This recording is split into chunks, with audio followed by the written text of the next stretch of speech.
교재 75페이지입니다.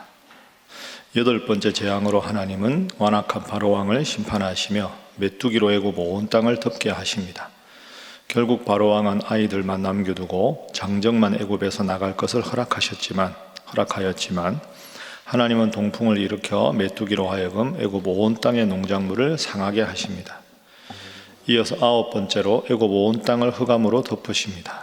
그제서야 바로는 어린 아이들과 장정들 모두 애굽에서 나갈 것을 수락하였으나 가축들만은 허락하지 않습니다. 하나님은 마지막 열 번째 재앙으로 바로의 장자로부터 가축에 이르기까지 모든 처음 난 것을 거두어 가시는 죽음의 심판을 명령하십니다. 하나님은 마지막 재앙을 통해 애굽 사람과 이스라엘 민족을 구분하시고 이스라엘 백성들을 애굽에서 반드시 인도해 내실 것을 약속하십니다. 오늘은 여덟 번째 메뚜기 재앙 그리고 아홉 번째 흑암 재앙, 이 두 가지 재앙이 소개가 되고 앞으로 이제 하나님께서 전무후무한 큰 재앙을 내리실 것이다 하는 예고의 말씀을 11장에서 하고 있습니다. 우리가 지금 재앙을 계속 보는데 패턴이 계속 반복이 됩니다. 바로의 마음은 완악하고 하나님은 그 완악한 마음을 꺾으시고 하나님의 백성들을 출애굽시키기 위해서 계속해서 재앙을 내리십니다. 그래서 오늘 본문의 첫 번째 기도 제목은 완악하지 말고 겸손하게 하소서 하는 것입니다. 완악하지 말고 겸손하게 하소서. 완악하다는 표현이 계속 나오죠. 자, 우리 10장 1절 보겠습니다. 10장 1절 함께 읽습니다. 시작. 여호와께서 모세에게 이르시되 바로에게로 들어가라. 내가 그의 마음과 그의 신하들의 마음을 완강하게 함은 나의 표징을 그들 중에 보이기 위함이며. 아멘. 완강하다, 그죠? 완강하다, 완악하다. 이 말은 더 쉽게 표현하면 교만하다 하는 겁니다. 하나님께서 역사를 주관하시는데 하나님의 역사를 인정하지 않는 상태가 다 교만한 것이죠. 완강함, 완악함, 교만함. 그러니까 지금 계속 바로는 지금 재앙이 있을 때 조금 누그러졌다가 재앙이 이제 끝나면 다시 완악해집니다. 오늘 10장 1절에도 완강함이라는 표현이 나오는데 11장 맨 마지막 10절 보십시오. 모세와 아론이 이 모든 기적을 바로 앞에서 행하였으나 여호와께서 바로의 마음을 완악하게 하셨으므로 그가 이스라엘 자손을 그 나라에서 보내지 아니하였더라. 우리가 이걸 잘못 읽으면 하나님은 처음부터 그런 마음을 이렇게 겸손하게 만드시지 왜 완악하게 두시나. 그러니까 11장 10절에서 하나님께서 바로의 마음을 완악하게 하셨다 하는 것은 겸손한 바로를 완악하게 만드셨다 하는 게 아니라 바로의 마음이 교만하고 완악한 상태를 내버려 두셨다 이런 뜻입니다. 여러분, 아이가 막 고집 피우고 울면 엄마가 좀 달래주다가 이거 자꾸 달래주면 고집이 더 강해지겠다 이러면 그냥 실컷 울도록 아예 내버려 두면 애가 지풀에 꺾여가지고 엄마의 조언을 듣게 됩니다. 한참 뗐을 때는 그냥 놔둬야지 뚝 그치라 그래도 안 그치죠. 딱 그런 상황입니다. 바로가 계속 마음을 완악하게 해서 하나님의 뜻대로 움직이지 않자 하나님은 완악한 마음을 의도적으로 꺾지 않으시고 그래, 너 그의 완악함이 얼마나 가는지 두고 보자. 그래서 완악하지 않은 상태를 완악하게 만드셨다는 게 아니라 완악한 바로가 스스로 꺾일 때까지 완악한 상태를 내버려 두셨다. 이렇게 이해할 수가 있습니다. 자, 그럼 완악함의 반대말이 뭘까요? 10장 3절 보겠습니다. 자, 10장 3절 함께 읽습니다. 시작. 모세와 아론이 바로에게 들어가서 그에게 이르되 히브리 사람의 하나님 여호와께서 말씀하시기를 내가 어느 때까지 내 앞에 겸비하지 아니하겠느냐. 내 백성을 보내라. 그들이 나를 섬길 것이라. 아멘. 완악함의 반대말이 뭘로 나옵니까? 겸비하다. 쉽게 말하면 겸손한 거죠. 그러니까 완악하다, 겸비하다. 이걸 좀 더 쉬운 표현으로 하면 교만하다, 겸손하다. 그러니까 하나님은 교만한 사람을 꺾으시고 겸손한 자를 들어 쓰신다. 하나님의 뜻이 명확하게 있는데 하나님을 믿고 하나님의 뜻에 내가 겸손하게 순종하면 더 큰 재앙이 없을 텐데 끝까지 완악한 상태를 유지하고 있습니다. 여러분, 이게 참 보편적인 것 같은데 정말로 중요한 겁니다. 우리가 출애굽기 시작할 때 창세기 마지막 장이 50장이죠. 여러분 기억해 보십시오. 그 요셉 이야기가 나오는데 야곱이 하나님의 부름을 받아서 이제 죽습니다. 죽은 다음에 요셉의 형들이 너무너무 불안해하죠. 이거 아버지 없으니까 이제 저 요셉이 총리 대신인데 저 지위로 우리들을 업수히 여기고 해하면 아버지도 없이 우리는 큰일 났다. 그래서 요셉의 앞에 가서 싹싹 빕니다. 아버지에게 약속하지 않았습니까? 우리의 생명을 계속 유지하게 도와주십시오. 그 50장 20절에 보면 요셉이 이렇게 말하죠. 당신들은 나를 해하려 하였으나 하나님은 그것을 선으로 바꾸셨습니다. 당신들은 해하려 하였고 하나님은 선하게 만드셨다. 이게 참 중요한 거죠.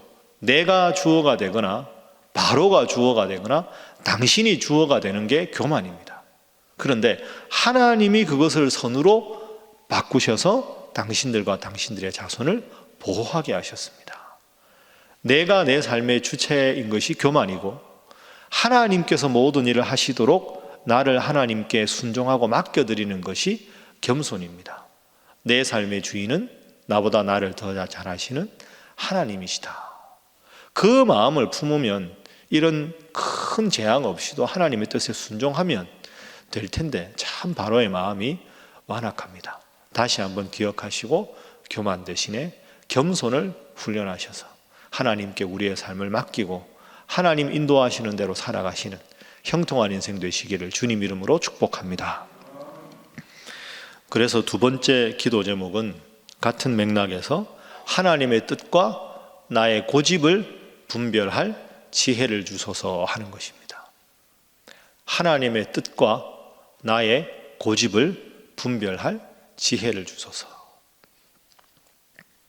바로는 고집입니다. 고집. 계속 모세가 말하는 것은 하나님의 뜻은 우리를 출애굽시키시는 겁니다. 이렇게 말을 하는데 바로는 하나님의 뜻에 아랑곳하지 않고 내가 이 나라의 왕인데 내가 신의 대리자인데 자기 고집. 여러분 이렇게 고집 부리다가 결국 완전히 망하고 자기 큰아들까지 다 잃고는 두 손 두 발 다 들고 출애굽하라고 내보내죠. 그리고 백성들에게 은금 배물까지 애굽 사람들이 다 줘서 내보냅니다. 여러분 이게 참 쉽지가 않습니다. 하나님의 뜻과 나의 고집, 이 두 가지를 잘 분별하면 인생에 큰 어려움이 없을 텐데 때로는 뭔가 하다가 누가 조언을 해도 안 듣습니다. 내 고집 때문에, 내 자존심 때문에. 그런 경우 참 많이 있죠. 꼭 이렇게 쉬운 예가 잘 모르는 길 내비게이션 켜고 가다가 내비게이션 켜고 따라가면 되는데 여기 내가 잘 안다고 엉뚱한 길로 들어가서 인도하는 대로 다 안다고 뺑 둘러서 가는, 뭘 그렇게 사서 고생을 하는지.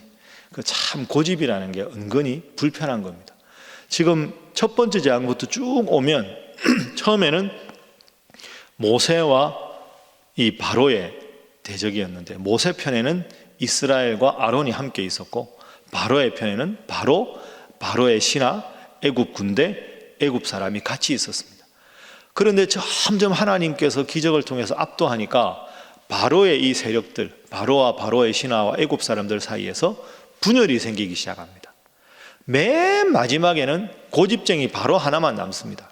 바로의 신하들도 등을 돌립니다. 근데 끝까지 바로가 자기 고집을 못 꺾지요. 그 결국은 10가지 재앙을 다 당한 비참한 상황에 이르게 되는 겁니다. 오늘 본문도 보십시오. 자, 계속 재앙이 오니까 10장 7절에 바로의 신하들이 이렇게 말합니다. 10장 7절. 자, 함께 읽습니다. 시작. 바로의 신하들이 그에게 말하되 어느 때까지 이 사람이 우리의 함정이 되리이까? 그 사람을 보내어 그들의 하나님 여호와를 섬기게 하소서. 왕은 아직도 애굽이 망한 줄을 알지 못하시나이까 하고. 아멘. 왕은 아직도 애굽이 망한 것을 알지 못합니까? 이 말은 모세가 하던 말입니다. 당신 이러다가 망한다. 그런데 바로가 고집을 안 꺾습니다. 하나님의 뜻이 분명히 있는데 그것에 대항하다가 결국은 바로의 신하들이 오죽해서는 바로한테 왕이시여, 이 나라가 망하는 게 당신 눈에 안 보입니까? 아니 이렇게 망하고 있는데 왜 그렇게 고집을 부립니까? 여러분, 이 말은 신하가 왕에게 할 수 있는 말이 아닙니다. 그만큼 애굽이 심각한 위기 상황이라는 걸 뜻합니다. 그 바로는 점점 입지가 축소가 되고 홀로 남게 됩니다. 우리가 실수하는 자리가 바로 이런 자리입니다.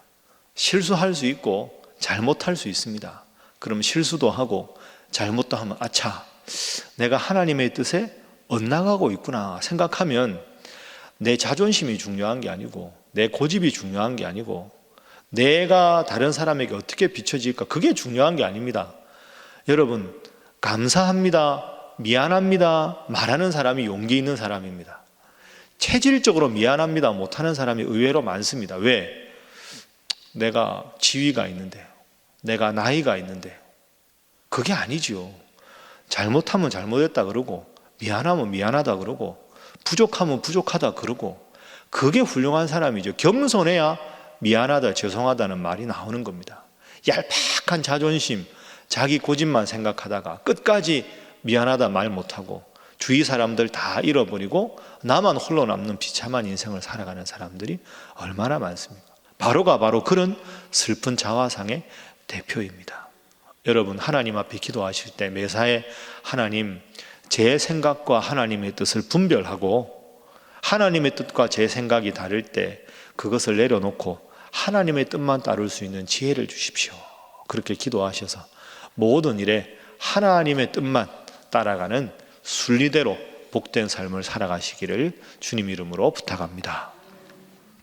자, 마지막 세 번째 기도 제목은 하나님의 은혜가 더해지는 삶을 살게 하소서 하는 것입니다. 하나님의 은혜가 더해지는 삶. 오늘 기도 제목 세 가지가 다 연결됩니다. 완악하지 않고 겸손해야 하나님의 뜻을 따를 수 있고 내 고집을 내려놓을 수 있습니다. 그렇게 하나님의 뜻을 따르면 하나님이 우리 인생을 책임져 주시지 않겠습니까? 그러면 내 인생에 하나님의 은혜가 점점 더해지는 거죠. 내 고집대로 사는 것보다 하나님 은혜로 사는 게 더 복된 인생인데 그렇지 않습니까? 자, 오늘 본문 말씀 보겠습니다. 11장 3절. 자, 11장 3절 함께 보겠습니다. 시작.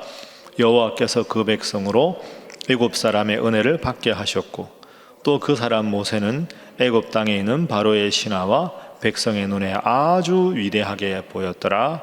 아멘. 자, 모세가 바로의 신하와 백성들에게 아주 위대하게 보였습니다.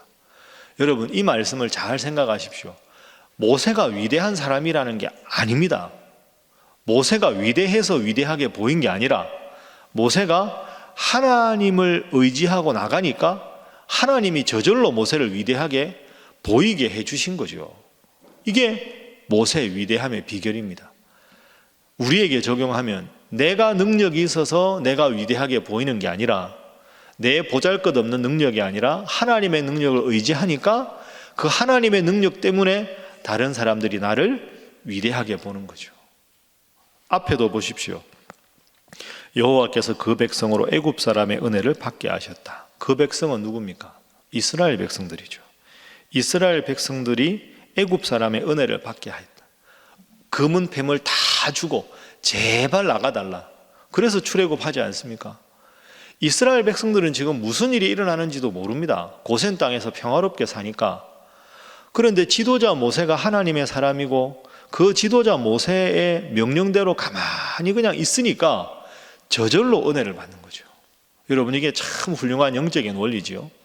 모세가 하나님만 의지하니까 저절로 모세는 위대한 사람이 되고 지도자가 하나님만 의지하니까 이스라엘 백성도 저절로 은혜를 받게 되는 것.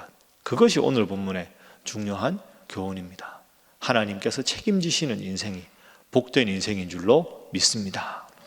오늘도 말씀 붙잡고 기도하시고, 하나님, 오늘도 얄팍한 내 자존심, 내 고집 아니라 하나님께서 기도 중에 마음에 응답을 주시고 말씀 읽을 때마다 인생을 살아갈 깨달음을 주셔서 그 깨달음과 지혜로 살아가서 하나님께서 위대하게 복 주시는 인생, 하나님께서 은혜 주시는 인생 되게 하옵소서. 기도하셔서 여러분들과 자손 만대 큰 하나님의 복이 있기를 주님 이름으로 축복합니다. 함께 기도하겠습니다. 하나님, 겸손하게 하시고 하나님의 뜻과 내 생각을 분별할 지혜를 허락하시고, 그래서 늘 하나님의 은혜와 하나님의 능력이 풍성한 삶을 사는 저희가 되게 하시고, 사랑하는 자녀들 되게 하시고, 자손들 되게 하시고, 우리 신일교회 되게 하시고, 이 나라 이 민족 되게 하여 주옵소서. 함께 기도하겠습니다. 주여 믿습니다. 주여 믿습니다. 주여 믿습니다.